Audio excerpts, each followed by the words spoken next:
En souvenir des marches de protestation violemment réprimées à Soweto en Afrique du Sud par le régime d'apartheid, occasionnant ainsi le massacre de plusieurs centaines d'étudiants, l'OUA qui s'est substitué à l'Union africaine organise le 16 juin de chaque année, autour des thèmes fédérateurs, la journée de l'enfant africain.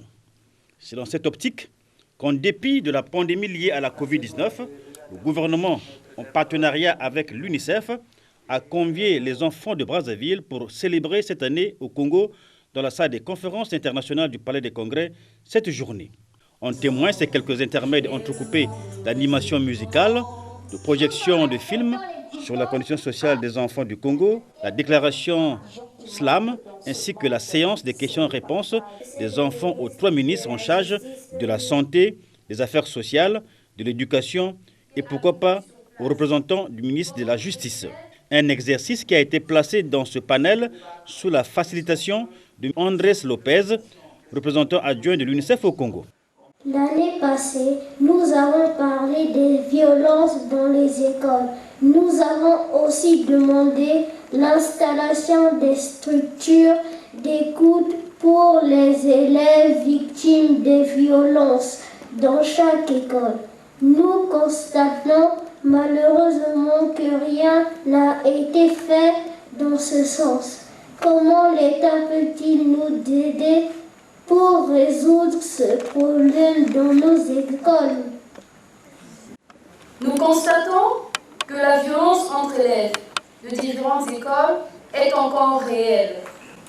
Une fois, lors d'une bagarre entre élèves du lycée technique et ceux du lycée Nganga-Édouard, la police est arrivée et a arrêté tous les élèves qu'elle a trouvés sur place, pendant que les élèves qui se battaient avaient déjà fui.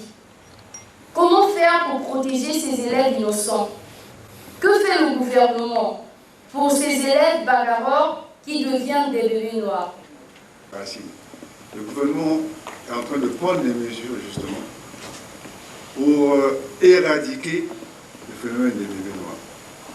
Vous constaterez que dans la nouvelle équipe gouvernementale, le président de la République a créé un ministère de l'ordre public et de la sécurité.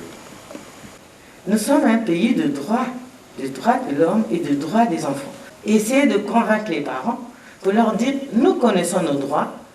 Papa, maman, vous devez aller à la police ou vous devez chercher à porter plainte parce que ce n'est pas normal. Moi, je n'étais pas dans le groupe des bandits et c'est pas normal qu'on puisse m'arrêter et que je puisse aller dormir à la police. On ne peut pas indéfiniment observer ces phénomènes s'exprimer dans les écoles. C'est toute la responsabilité du gouvernement de la République de devoir apporter des réponses mais immédiates à ces préoccupations de façon à éradiquer très rapidement ces phénomènes et laisser l'école s'exprimer de la plus belle des manières. Ici, étant donné que les élèves là n'ont pas participé activement à la bagarre, ils ont été arrêtés. Le seul police judiciaire qui les a arrêtés doit avertir le procureur de la République, les parents. Lorsque l'enfant est placé provisoirement, le juge des enfants ou bien le procureur veille à ce que l'enfant ait une éducation de qualité. On pense aussi à son emploi. Ça s'appelle la réinsertion éducative, socio-professionnelle aussi. Après la synthèse de l'UNICEF sur cet échange interactif fécond entre les enfants et le gouvernement, est intervenu le grand moment de suivre l'allocution tant attendue de la ministre Irène Boukimbatsa en charge des affaires sociales et de l'action humanitaire. Le thème choisi par le Comité africain d'experts sur les droits et le bien-être de l'enfant est intitulé « 30 ans après adoption de la charte, accélérant la mise en œuvre de l'agenda 2040 pour une Afrique digne des enfants ».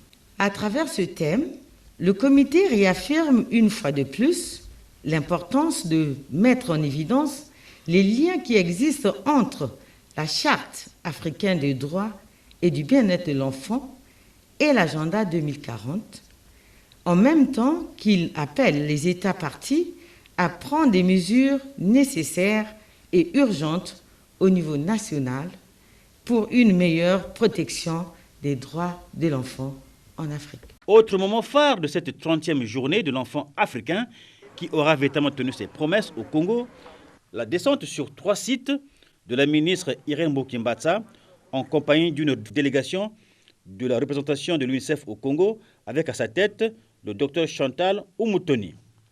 A commencer par la visite d'inspection du complexe crèche, pouponnière et garderie de Mongali 3, sanctionnée par la remise de dons aux responsables de cette structure.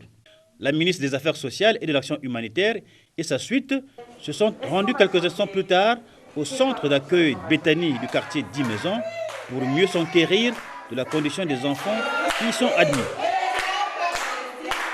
Le centre d'insertion et de réinsertion des enfants vulnérables, situé dans la forêt La Patte d'Oie, a constitué l'ultime étape de cette série de visites liées à la célébration de la journée de l'enfant africain au Congo.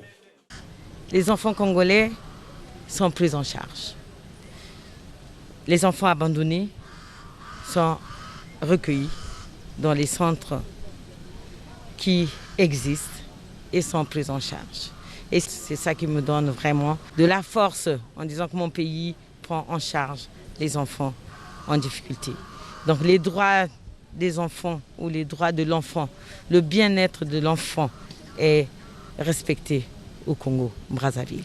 C'est donc sur cette note très agréable et réconfortante que la ministre Irène Mbokimbatsa a bouclé cette journée marathon en soirée avec le sentiment d'une mission accomplie, bien accomplie au lendemain de sa prise de fonction.